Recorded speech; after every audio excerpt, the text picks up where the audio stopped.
Gmail is a free email service developed by Google. All students at the Priory School get a Gmail student email address. Your email address is the same as your Google login. For example, this is a student email address. It starts off with the year that you started the school, followed by your first initial and surname at students.priory.hearts.sch.uk. You can send and receive emails from teachers, friends, family members, future employers, or really anyone. Just be aware of spam and phishing. To access your Gmail, you can click the app launcher in the top right-hand corner of Google and go to Gmail. This is what Gmail looks like. Over on the left-hand side, you've got a Compose button.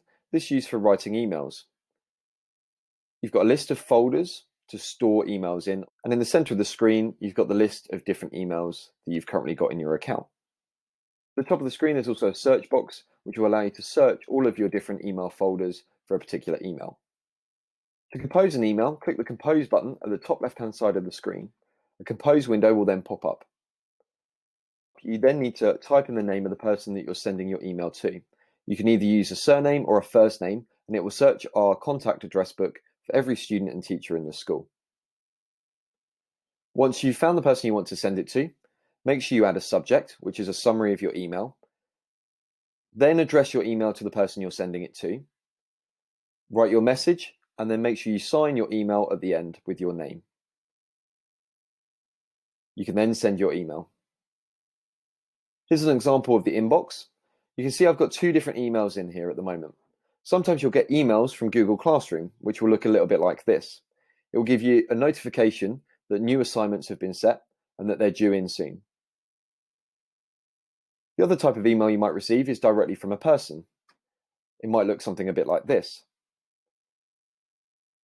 You can either delete the email if it requires no action, or you can reply to the email by clicking on the reply button on the right-hand side of the screen. When you're replying to an email, you may want to attach something. You can click the attach paperclip icon at the bottom of the screen, or the drive icon if you want to attach something from your drive. You're responsible for keeping your inbox nice and tidy. There's a couple of ways you can do this. If you've got loads of emails that you don't need, you can click the square box at the top of the screen to select all of the different emails, and then you can use the trash icon to get rid of the emails you don't need anymore. You can also select individual emails by just clicking the square box next to the start of the email. An alternative way to keep your inbox tidy is to create folders. You can do this by clicking More on the left-hand side of the screen, followed by Create New Label, and then give the label a new name that might be a subject or a department or a club. You can then drag an email from your inbox into that folder over onto the left-hand side of the screen. This is what Gmail looks like. You've got over this side, you've got the Compose button for writing an email, you've got your folders down the left-hand side, and you've got your emails in the middle. So if I go to the Compose button first, this will allow you to write an email to somebody. So if I click on that button, you'll notice the Compose window pops up over the top. I can type in the name of the person I'm looking for. So I'm going to send one to Mr. Hankin. And as you start typing the name, it will come up with a list of people that you're looking for. You can either use first names or surnames. You can put as many people in here that you want to send it to as well. So if you want to send it to a few people, you can write a few people's names in here. In the subject, this is a summary of your email. So you can put something like, please help with my work.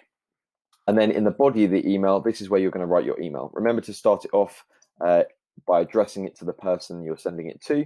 And then you can write your message. Please, could you get in contact about maths work?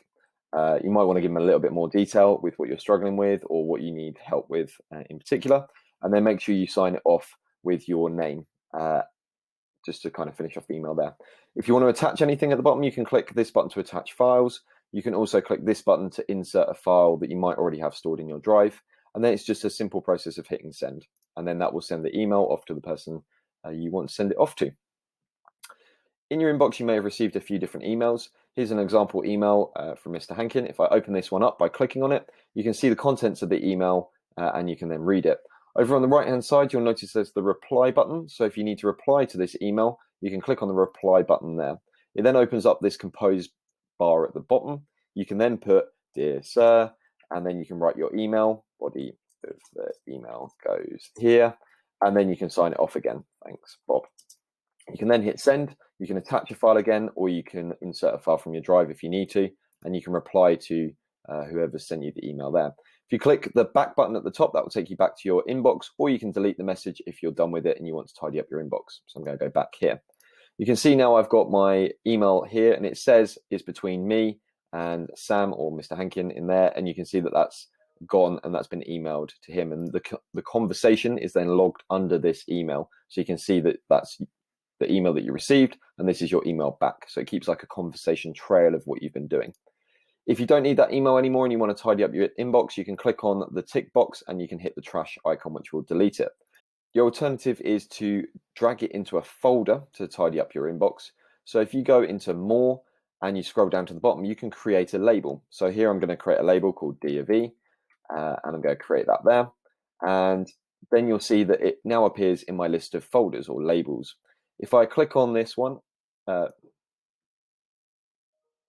I click on this email and drag it across, I can drag it into a folder of my choice and then let it go. And then that way I can keep a nice tidy inbox.